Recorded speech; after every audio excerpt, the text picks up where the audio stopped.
five senses, but you design for one, just sight, which shouldn't be the case. You need a home needs to be more inviting. You should be able to touch, because every new development you go to is just grey everywhere.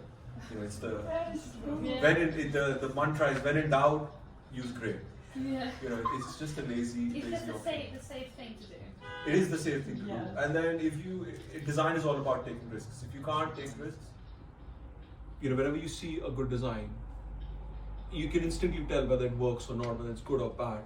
But your job as designers would be to figure out the blueprint of how to make it look good and how all these things connect together. Yes. So again, questioning everything, like I was saying before, is very important.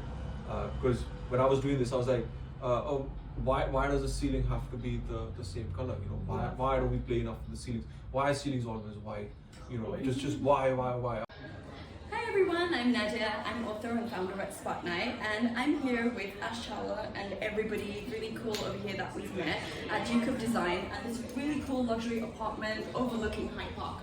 I found this workshop on Eventbrite, and it's been a really eye-opening experience to see how different people experience luxury and what they consider luxury and premium. I definitely recommend this workshop and any subsequent further workshops to anybody that comes. Thanks for having us.